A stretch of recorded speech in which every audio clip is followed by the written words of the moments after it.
आज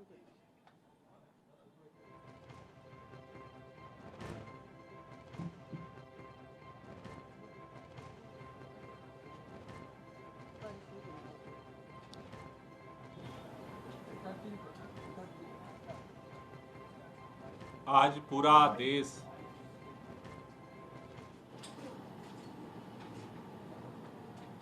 जिस बात का इंतजार कर रहा था, लोकसभा चुनाव जो लोकतंत्र का महापर्व होता है, इस लोकसभा चुनाव के दौरान जिस तरह से तीन बार के प्रचंड बहुमत से चुने हुए मुख्यमंत्री को लोकसभा चुनाव में प्रचार से केंद्र की भारतीय जनता पार्टी की मोदी सरकार ने वंचित किया था, आज सर्वोच्च न्यायालय ने इस देश से मोहब्बत करने वाले, संविधान से मोहब्बत करने वाले, लोकतंत्र से मोहब्बत करने वाले के दिलों में एक उम्मीद की किरण जगाई है। हम पूरे दिल्ली के लोगों की तरफ से, देश के संविधान प्रेमियों की तरफ से, पूरी पार्टी की तरफ से सर्वोच्च न्यायालय का धन्यवाद करना चाहते हैं कि उन्होंने इस तानाशाही के अंधकार युग में दिल्ली के मुख्यमंत्री अरविंद केजरीवाल को अंतरिम बेल दे करके एक उजाले की रोशनी जलाई है। आज पूरी दिल्ली ही नहीं, पूरा देश खुश है, इस बात से प्रफुल्लित है कि इन विपरीत परिस्थितियों में भी भारत के अंदर हमारे स्वतंत्रता संग्राम सेनानियों के कुर्बानी के दम पर जो संविधान मिला, लोकतंत्र के जो अलग अलग स्तंभ बने, आज भी इस तानाशाही के अंधकार युग में भी अपनी भूमिका को निभाए हैं। इसके लिए तहे दिल से बहुत बहुत शुक्रिया। ये सत्य की जीत हुई है, क्योंकि जिस तरह से बिना किसी सबूत के, बिना किसी एफआईआर के, जिस तरह से अचानक उठा करके मुख्यमंत्री जी को जेल में डाला गया, आज सुप्रीम कोर्ट के अंतरिम बेल मिलने से एक बात साबित हुई है कि आज सत्य की जीत हुई है और लोगों में एक उम्मीद की किरण बंधी है।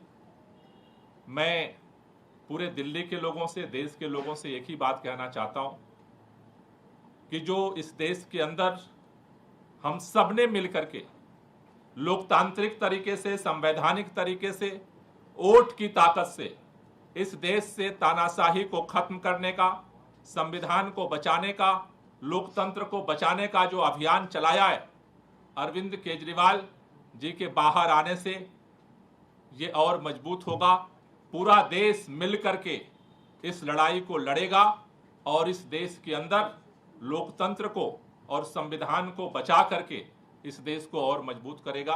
तो मैं पुनः सभी लोगों को बधाई भी देना चाहता हूं और खास तौर से सुप्रीम कोर्ट का धन्यवाद करना चाहता हूं। मैं चाहूंगा कि आतिशी जी।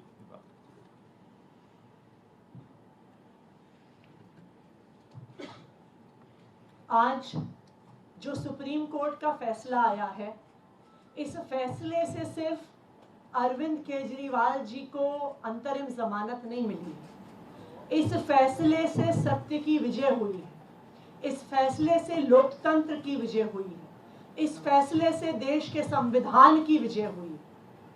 हमारे देश के इतिहास में जब जब संविधान खतरे में आया है, जब जब लोकतंत्र खतरे में आया है, तो हमारे देश में सुप्रीम कोर्ट सामने आया है और लोकतंत्र की रक्षा करने में सुप्रीम कोर्ट ने एक बहुत बड़ी भूमिका निभाई है।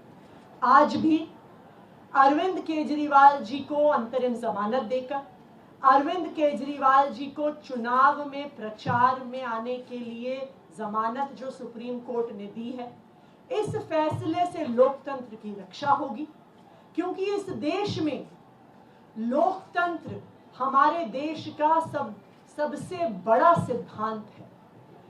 लोकतंत्र में चुनाव, फ्री एंड फेयर इलेक्शंस हमारे संविधान की नींव है। कि हर व्यक्ति को बराबरी का अधिकार है चुनने का। आज इस देश में एक तानाशाही की सरकार है, एक सरकार जो विपक्ष को खत्म करने की कोशिश कर रही है, एक सरकार जो लोकतंत्र को खत्म करने की कोशिश कर रही है, और एक सरकार जो आज देश के संविधान को खत्म करने की कोशिश कर रही है। लेकिन इस तानाशाही का अंत होगा और 2024 के ही इस चुनाव में होगा। और मैं एक बार फिर सुप्रीम कोर्ट का धन्यवाद करना चाहती हूं सामने आकर लोकतंत्र को बचाने के लिए। और मैं इस देश के लोगों से अपील करना चाहती हूं कि इस देश को, अपने लोकतंत्र को और अपने संविधान को बचाने के लिए ये आखिरी मौका है। इसलिए हम सब की जिम्मेदारी है कि हम सबको मिलकर अपनी वोट की ताकत से इस तानाशाही को खत्म करना है। धन्यवाद। Saurabh.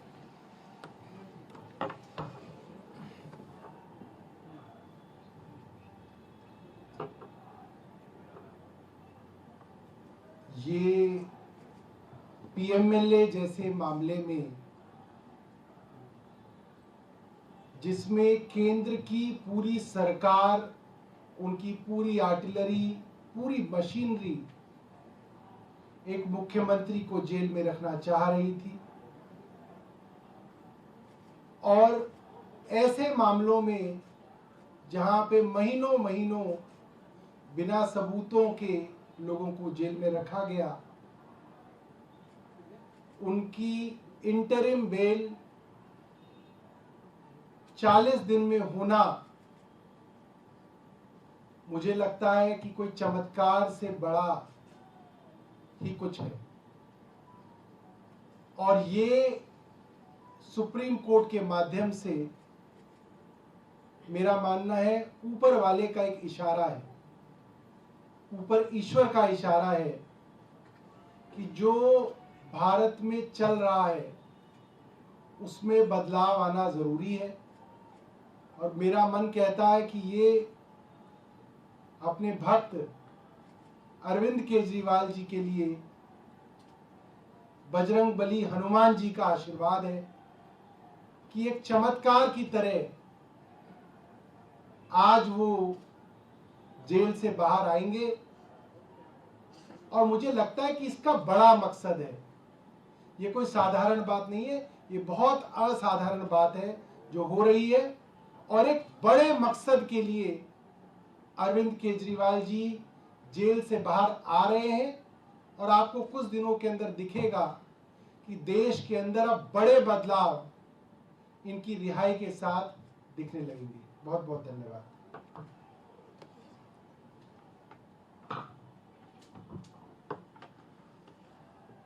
We are extremely grateful to the Supreme Court for upholding the democracy in the country today.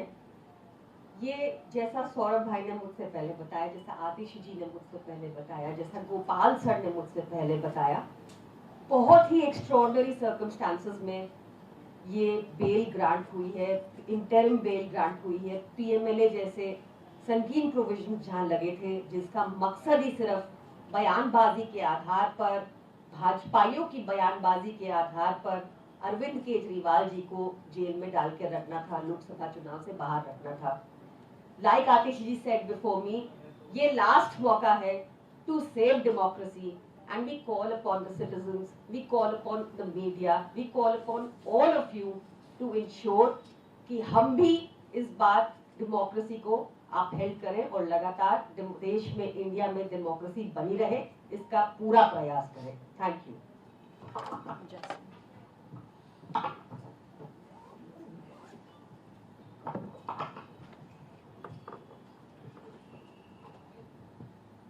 जिस पल का इंतजार देश के करोड़ों लोगों को था, ना केवल आम आदमी पार्टी के लाखों करोड़ों कार्यकर्ता, लेकिन देश का जन जन जिस पल के लिए इंतजार कर रहा था कि कब अरविंद केजरीवाल जी, जिन्होंने इस देश को एक ईमानदार राजनीति खड़ा करके दिखाया है, वो जेल से कब रिहा होंगे, वो पल आज आ गया है। इसमें केवल सत्यमेव जयते सबसे सटीक बैठता है। हम शुरुआत से कह रहे थे कि आप झूठ के कितने बड़े पुलिंदे खड़े कर करके 2 साल से झूठ पे झूठ आप एक केस खड़ा कर रहे हो। देश के इतिहास में ऐसा कभी नहीं हुआ, इतना बड़ा राजनीतिक षड्यंत्र। एक नई पार्टी जिसको भाजपा खुद कहती है सुपारी जितनी पार्टी, लेकिन देश की सभी संस्थाएं, सीबीआई, ईडी, आईटी, सब कुछ आम आदमी पार्टी के पीछे आपने छोड़ दिया। और यह भी देखने को पहली बार मिला देश में कि चुनाव घोषित होने के बाद एक नेशनल पार्टी के मुखिया को, कन्वीनर को आपने कैसे जेल के अंदर डाल डाला। और भाजपा लगातार कहती है कि नहीं जी, कानून व्यवस्था पर विश्वास रखिए। तो आज जो हम पहले से कहते आ रहे हैं कि हमें देश की कानून व्यवस्था पर पूरा विश्वास है, और आज जो फैसला सुप्रीम कोर्ट ने दिया है वो बहुत बड़ा ऐतिहासिक फैसला है। ये संकेत है कि कहीं ना कहीं देश के लोकतंत्र के साथ खिलवाड़ हो रहा है। और अब जितना समय ये 2024 के चुनाव में रह गए हैं, मुझे लगता है सही मायने में आज से 2024 का लोकसभा चुनाव शुरू होगा।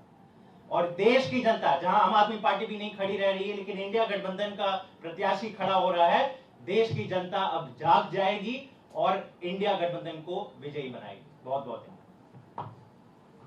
Thank you.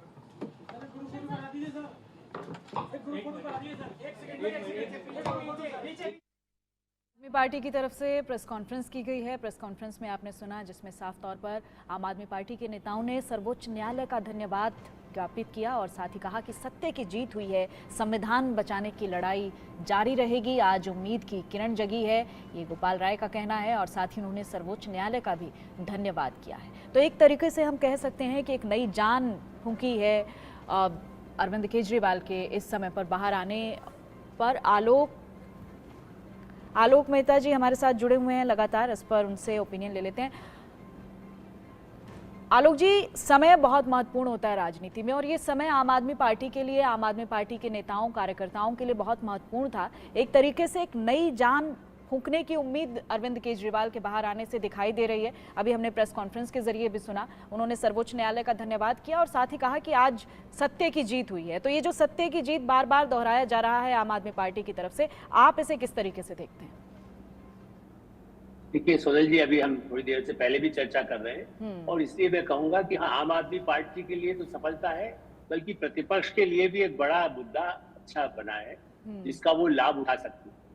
दूसरा पहलू मैं साथ में ये भी जोड़ूंगा कि अभी मुझे मालूम नहीं बीजेपी ने क्या प्रतिक्रिया व्यक्त की, लेकिन यदि हम सकारात्मक ढंग से सोचे तो लोकतंत्र के खिलाफ जो कुछ राहुल गांधी विदेशों में बोलते थे, अखबारों में छपवाते थे, गार्जियन में 2 दिन पहले भी छपा, ऐसी स्थिति में ये साबित होगा कि न्यायालय हमारा यहाँ है।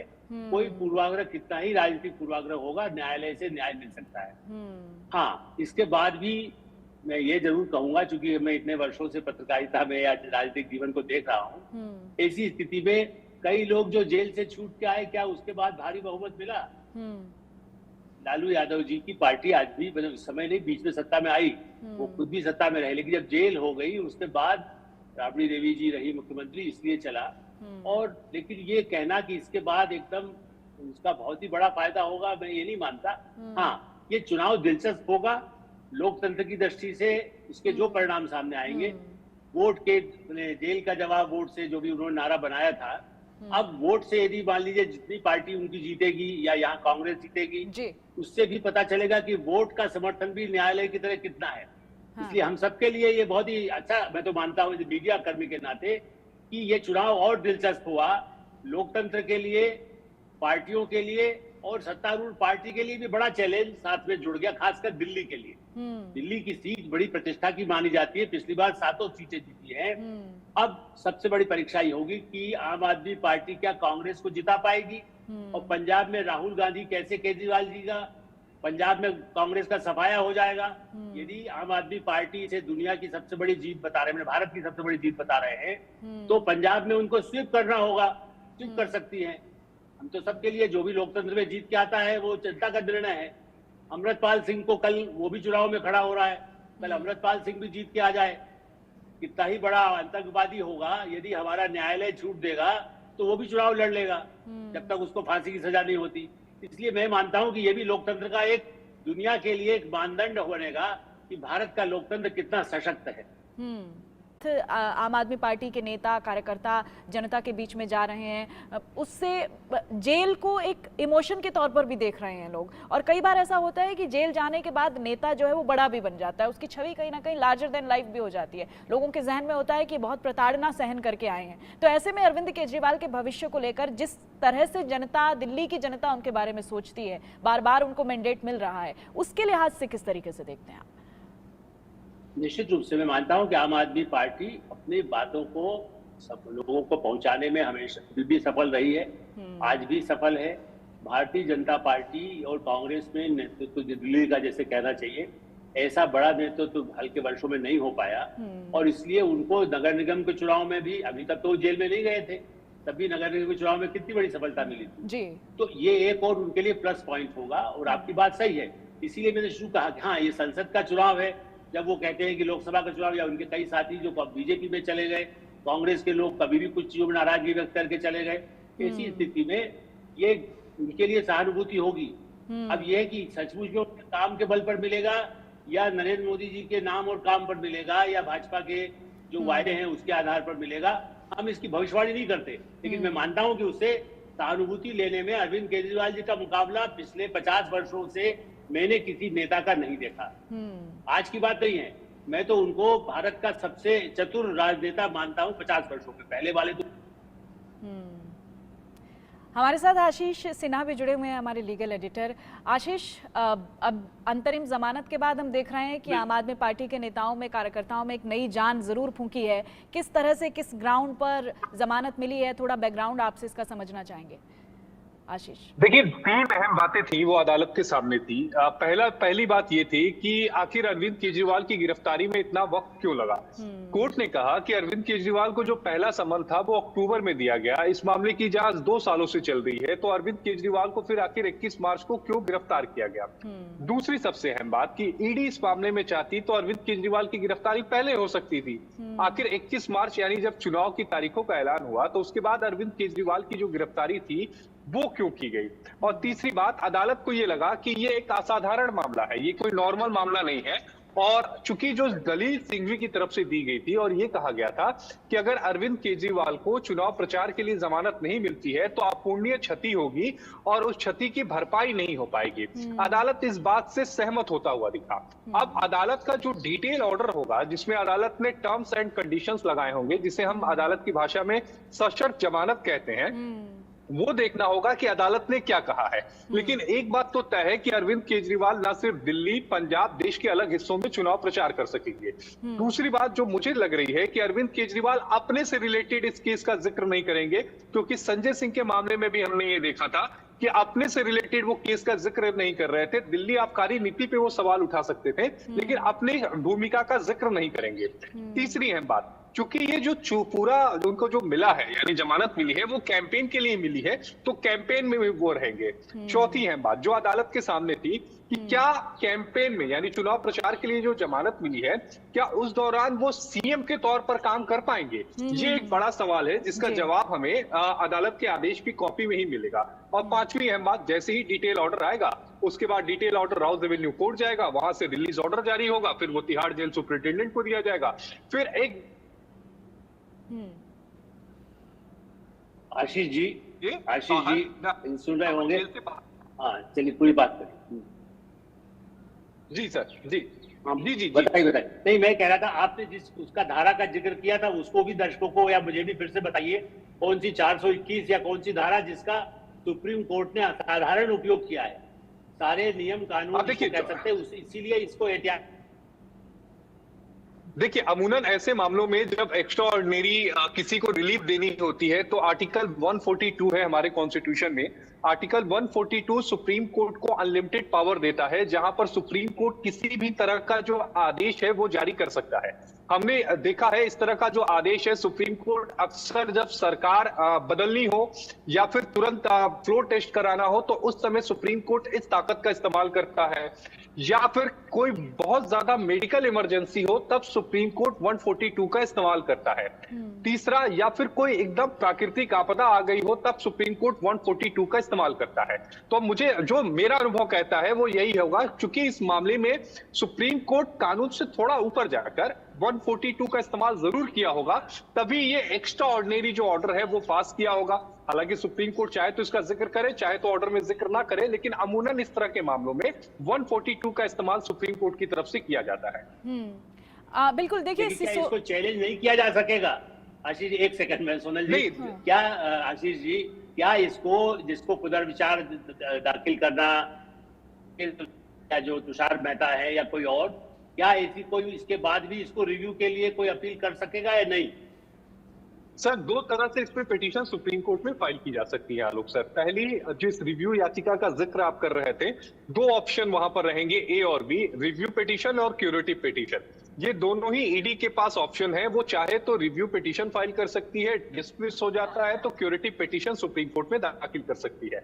लेकिन चांसेस बहुत कम हो जाते हैं। चांसेस कम इसलिए हो जाते हैं क्योंकि जब भी रिव्यू पिटीशन फाइल किया जाता है तो वो संबंधित बेंच के पास ही जाता है, यानी अगर रिव्यू फाइल भी किया जाएगा तो जस्टिस खन्ना की बेंच पर ही जाएगा। अब दूसरी हम याचिका का जिक्र करते हैं जो ईडी के पास ऑप्शन हो सकता है।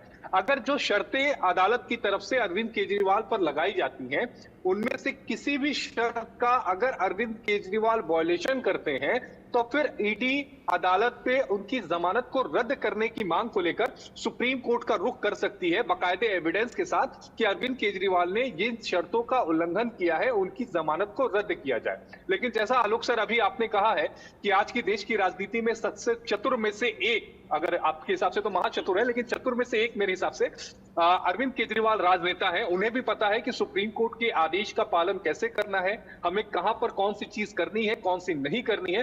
तो मुझे नहीं लगता कि वो आदेश का उल्लंघन कहीं से भी करेंगे, लेकिन फिर भी देखना होगा कि क्या ऐसा भविष्य में कोई गलती उनकी तरफ से होती है या फिर ईडी जो है वो रिव्यू पिटीशन फाइल करती है।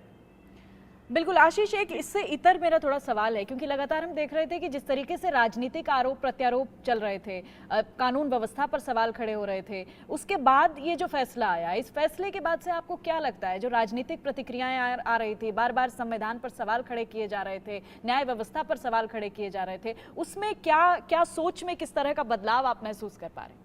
नहीं, देखिए, जिस तरह की पॉलिटिकल बयानबाजियां होती हैं उससे अदालत को कोई फर्क नहीं पड़ता। सुनो, वो अदालत अपने हिसाब से ही सोनल जो पूरी कार्रवाई है वो करती है।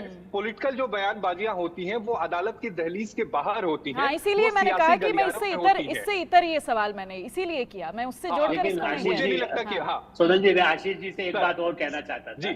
आशीष जी, क्या ये हमारे देश का, चूंकि दुनिया के आप तो एक बहुत बड़े अच्छे लीगल एडिटर हैं, मैं इस केस से भी हट करके आपसे सवाल, इससे जुड़ा हुआ भी चलिए है, मैं ये जानना चाहता हूं कि क्या भारत का सुप्रीम कोर्ट कुछ नए ऐसे, इसको कह सकते हैं, कीर्तिमान बना रहा है जो भारतीय राजनीति, भारतीय कानून व्यवस्था, भारत के संविधान के साथ साथ दुनिया के लिए भी कुछ ऐसे बना दे, जैसे ट्रंप के ऊपर यदि कार्रवाई भी हो जाती है तब भी वो चुनाव लड़ सकते हैं, अपराधी मतलब उनको सजा हो जाए तब भी लड़ सकते हैं। भारत में वो नहीं है। क्या आपको नहीं लगता कि जिसको एक्टिविज्म कहते हैं, यदि आप प्रतिपक्षी भाषा में कहें, सरकार का दबाव, प्रतिपक्ष का दबाव, कोई भी एक दबाव की बात तो सब प्रतिपक्ष करता ही था। बाहर यदि हमसे कोई पूछता है कि अदालत अरे वो तो क्या करेगी, तो सरकार जो करेगी वही करेगी, जबकि आज ये साबित हुआ कि सरकार के कहने से नहीं हुआ। तो आपके हिसाब से क्या सुप्रीम कोर्ट भी और उनके जजेस, माननीय सम्माननीय, कई बार ऐसे मौके आए हैं जैसे इमरजेंसी के बाद, इमरजेंसी के समय या उसके बाद भी, तो हमारा सुप्रीम कोर्ट भी कुछ ऐसे इतिहास के नए अध्याय लिख रहा है? ये इतिहास का नया अध्याय ही तो है आलोक सर, क्योंकि मुझे भी ध्यान में है, 17 साल से मैं लीगल रिपोर्टिंग कर रहा हूँ। ऐसा कोई आदेश मेरे संज्ञान में तो नहीं था कि सुप्रीम कोर्ट ने किसी नेता को चुनाव प्रचार के लिए इजाजत दे दी हो। 17 साल के करियर में तो मैंने नहीं देखा, और ये ऐतिहासिक फैसला है, ये बहुत बड़ा फैसला है। और मुझे लगता है कि लोकतंत्र के प्रति, सुप्रीम कोर्ट के प्रति जो एक मैसेज है, जो एक कानून न्यायपालिका का जो मैसेज है, वो सिर्फ हमारे मुल्क तक ही सीमित नहीं रहेगा, वो हर जगह जाएगा और ये बतलाएगा कि किस तरह से हमारी न्यायपालिका काम करती है। जहां तक रहा सवाल जजेस का, तो चूंकि कई जजेस से मेरा इंटरेक्शन हुआ है, कई चीफ जस्टिस के साथ मैं उठता हूँ, बैठा भी हूँ, तो मैं अक्सर उनसे पूछता हूँ कि जब इस तरह की बातें आती हैं, जब आपके फैसले का कोई आलोचना करता है, तो आप उस समय क्या सोचते हैं? तब ज्यादातर जितने भी, लगभग मेरी चीफ जस्टिस से बात हुई है, जो भी चीफ जस्टिस इससे पहले रहो मेरी सबसे मुलाकात हुई है, तो उनका कहना है कि we only focus on the case, on the constitution, on the law, क्या ये लॉ की नजर में सही है या नहीं है। क्या बयानबाजी होती है, किस तरह की बयानबाजी होती है, उससे हमें कुछ मतलब नहीं होता। हमारे सामने एविडेंस क्या है, हमारे सामने गवाह क्या है, और हमारे सामने केस को किस तरह से रखा जा रहा है, और क्या वो कानून की नजर में सही है या नहीं है, क्या वो संविधान की नजर में सही है या नहीं है, हम केवल उस पर फोकस करते हैं, उससे इतर कुछ भी नहीं। ठीक है आशीष, बहुत बहुत शुक्रिया आपका इस तमाम जानकारी के लिए। आलोक जी, आपका बहुत बहुत शुक्रिया। तो अरविंद केजरीवाल को जमानत मिल गई है।